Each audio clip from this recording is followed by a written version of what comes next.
Pelantikan serentak dan retreat yang diikuti kepala daerah sampai ke tingkat bupati wali kota ini adalah yang pertama dilakukan dan menjadi sejarah ya pemirsa.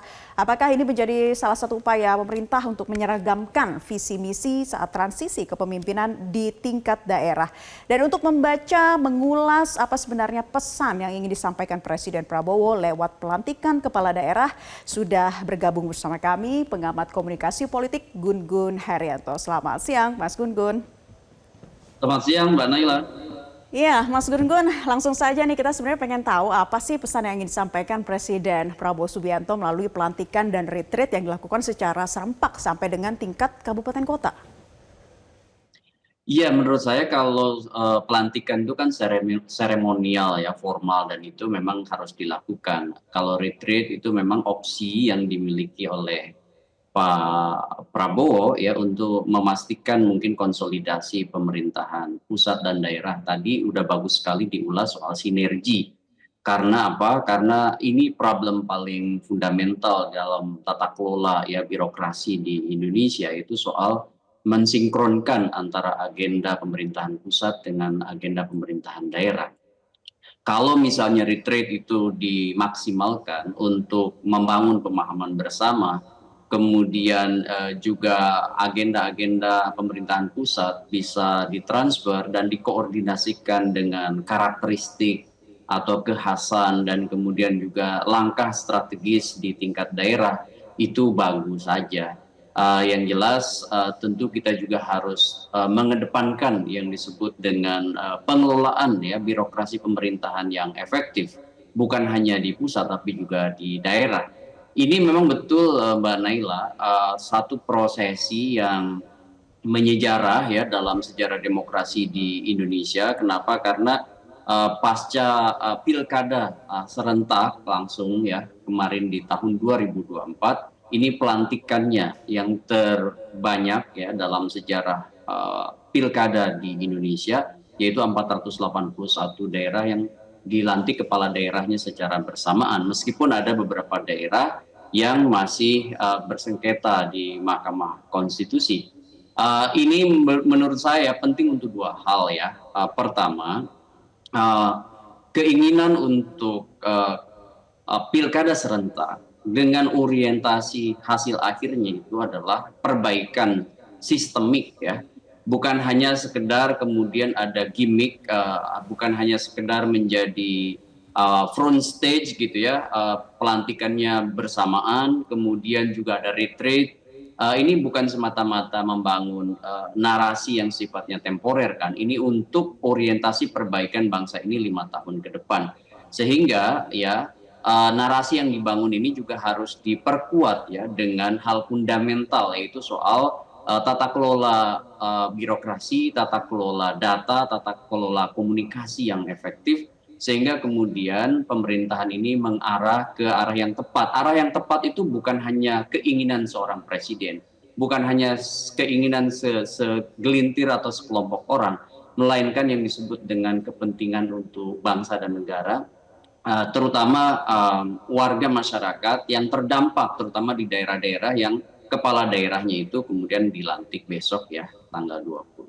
Ya. Baik, nah Mas Gun Gun, salah satu perbedaan yang cukup signifikan kalau kita lihat dari retreat yang digelar untuk para menteri Kabinet Merah Putih dengan retreat kepala daerah seluruh Indonesia ini kan jumlah kuotanya banyak sekali nih sekarang yang kepala daerah. Ya. Nah, apakah bisa ya dengan jumlah kuota yang sebanyak ini kemudian dapat mewujudkan visi, misi ataupun menyelaraskan dari tujuan retreat itu sendiri, Mas Gun Gun?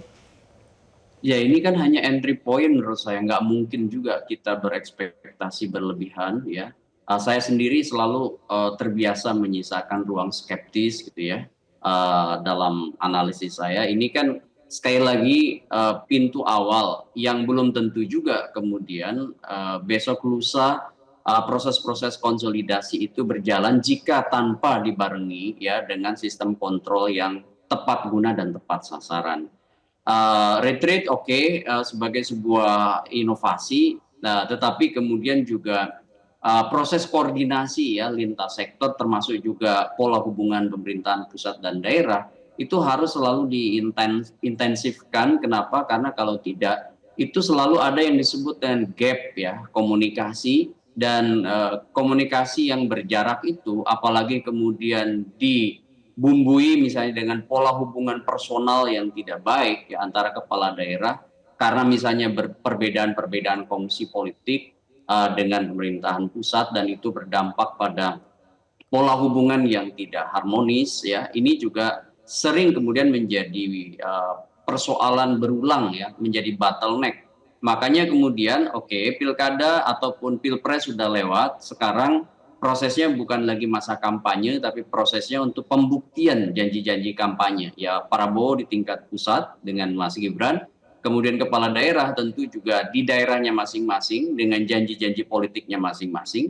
Nah, ini adalah uji publik selama 5 tahun. Apakah kemudian kembali ke persoalan-persoalan lama, ya, yakni kampanye itu kemudian tidak berdampak signifikan pada saat kepala daerahnya sudah dilantik dan menjabat, gitu ya, untuk 5 tahun.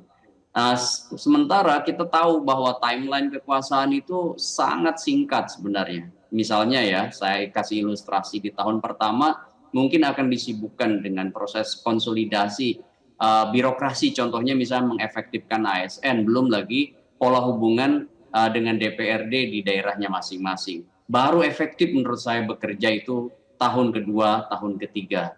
Tahun keempat dan awal tahun kelima itu sudah disibukkan lagi dengan musim kontestasi elektoral. Dari timeline ini kita membaca, Mbak Naila, bahwa momentum yang paling tepat sebenarnya mempercepat ya proses konsolidasi di masing-masing daerah. Kemudian kalau di 6 bulan pertama itu sudah selesai, maka 6 bulan kedua di tahun pertama itu bisa langsung kemudian berorientasi pada menunaikan janji kampanye dengan skala prioritas jangka pendek, menengah, dan jangka panjang. Nah, ini yang kemudian disebut sebagai roadmap pemerintahan daerah atau blueprint yang kemudian pasti dan memberi yang disebut dengan impact yang jelas kepada seluruh jajaran, baik wakil kepala daerahnya, bukan sibuk berkonflik antara misalnya bupati dengan wakil bupati atau gubernur dan wakil gubernur, melainkan mengonsolidasikan selama 5 tahun secara efektif dan efisien, sekaligus memberi semacam teladan gitu pada ASN-ASN-nya, sehingga kemudian menjadi transformative leader, pemimpin yang bisa menggerakkan.